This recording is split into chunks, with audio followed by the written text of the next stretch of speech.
सच्चिदानंद रूपाय विश्वोत्पत्त्यादि Hathaway तापत्रय विनाशाय श्री कृष्णाय वयम नमः।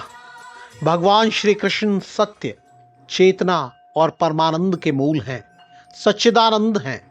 वही जगत की उत्पत्ति करते हैं, पालन करते हैं और संहार भी करते हैं। इस वीडियो में आप बहुत कुछ ऐसा देखेंगे जो बहुतों के लिए अनदेखा है, बहुत कुछ ऐसा जानेंगे जो बहुतों के लिए अनजाना है। आप जिस पवित्र गर्भगृह के दर्शन कर रहे हैं वो संसार का सबसे पुराना जीवन तीर्थ है, सबसे पुराना मंदिर है। 5252 वर्ष पहले भगवान यहीं प्रकट हुए थे। हम आपको पूरा मंदिर दिखाने जा रहे हैं, मंदिर का इतिहास बताने जा रहे हैं और भगवान के प्राकट्य का वो रहस्य बताने जा रहे हैं जो स्वयं उन्होंने बताया है। 3 तरह के ताप यानी कष्ट बताए गए हैं, दैहिक, आदि भौतिक और आध्यात्मिक।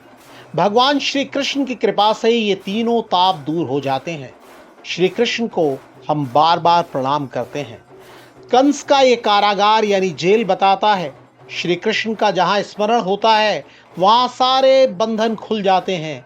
वो बंधन चाहे मन के हों, चाहे तन के हों, आत्मा के हों, सांसारिक पीड़ा के हों, बीमारियों के हों, ऋण के हों, शोक के हों, पाप या ताप के हों। क्या श्री कृष्ण को कंस के संहार के लिए इस जेल में प्रकट होने की आवश्यकता थी?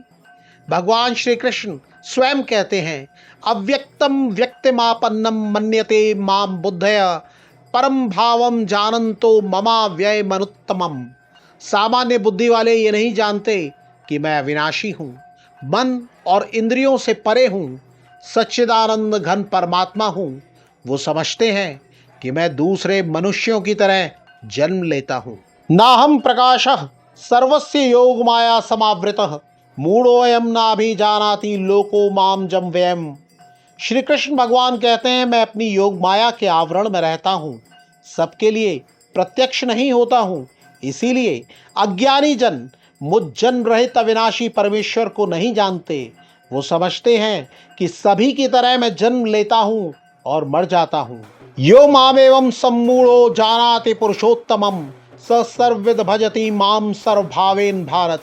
हे भारत, जो ज्ञानी पुरुष मेरे तत्व को जानते हैं, जो जानते हैं कि मैं पुरुषोत्तम हूँ, वो सदा और सर्वदा मेरा ही भजन करते हैं। जो ऐसे भक्त हैं वो सदैव प्रार्थना करते हैं, श्री कृष्ण विष्णु मधुकैट भारे भक्तानुकंपिन भगवन मुरारे त्रायस्व माम केशव लोकनाथ गोविंद दामोदर माधवेति। हे कृष्ण, हे विष्णु, हे मधु और कैटभ नाम के राक्षसों के शत्रु, भक्तों पर दया करने वाले भगवान, हे मुरारी, हे केशव, हे लोक के नाथ, आप मेरी रक्षा कीजिए। आप गोविंद हैं, आप दामोदर हैं, आप माधव हैं। माधव 5252 वर्ष पहले इसी पवित्र भूमि कटरा केशव देव में अवतीर्ण हुए। भादों के कृष्ण पक्ष की अष्टमी, आधी रात, बादलों से घिरा आकाश, मूसलाधार बारिश के बीच क्रूर कंस के कारागार में नारायण श्री कृष्ण रूप में प्रकट हुए। पहरेदार सो गए, जेल के ताले टूट गए। माँ देवकी और जगत पिता के पिता वसुदेव की हथकड़ी और बेड़ी टूट गई। भगवान श्री कृष्ण का पहला मंदिर उनके प्रपौत्र वज्रनाभ ने बनवाया। यहाँ दूसरा मंदिर सम्राट विक्रमादित्य के शासनकाल में बना। इसे साल 1017 में महमूद गजनवी ने लूटा और तोड़ा। मंदिर के इतिहास की जानकारी देते हुए श्री कृष्ण जन्मस्थान सेवा संस्थान के सचिव श्री कपिल शर्मा बताते हैं कि तीसरा मंदिर साल 1150 में जज नाम के व्यक्ति ने बनवाया। सिकंदर लोधी के शासनकाल यानी 16वीं शताब्दी की शुरुआत में इसे नष्ट कर दिया गया। चौथा मंदिर जहांगीर के शासनकाल में ओरछा के राजा वीर सिंह बुंदेला ने बनवाया। सन 1669 में औरंगजेब के आदेश पर वो मंदिर तोड़ दिया गया। मंदिर के मलबे से ही ईदगाह बनवा दी गई।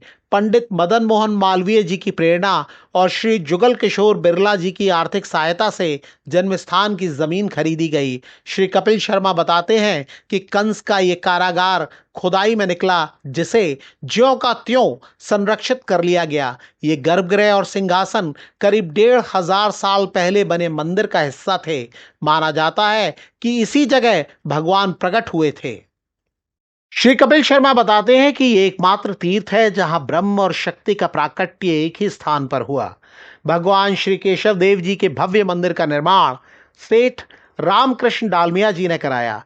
उन्होंने इस मंदिर का निर्माण अपनी माता श्रीमती जड़िया देवी डालमिया की स्मृति में कराया। यहाँ भगवान श्री कृष्ण बाल रूप में विराजमान हैं। यहाँ प्रथम पूजा संत श्री हनुमान प्रसाद पोद्दार भाई जी ने की थी। भाई जी ने ही 11 फरवरी 1965 को श्री भागवत भवन का शिलान्यास किया। 17 वर्ष के अथक कार्य के बाद भव्य और विशाल मंदिर बना। 12 फरवरी 1982 को भागवत भवन में श्री विग्रहों की प्राण प्रतिष्ठा हुई। श्री कपिल शर्मा बताते हैं कि भागवत भवन में मुख्य मंदिर युगल सरकार श्री राधा कृष्ण का है। दोनों विग्रह 6 फुट के हैं। श्री कृष्ण जन्माष्टमी पर भगवान की जन्मभूमि के दर्शन का फल करोड़ों तीर्थों में जाने के बराबर है। भगवान का नाम लेने से भी वही फल मिलता है। यत् फलम नास्ति तपसा न योगेन समाधिना तत्फलम लभते सम्यक कलो केशव कीर्तनात्। जो फल तपस्या योग और समाधि से भी नहीं मिलता, कलयुग में वही फल श्री हरि कीर्तन से मिल जाता है। बोलिए श्री कृष्ण कन्हैया लाल की जय। बोलिए श्री राधा रानी की जय।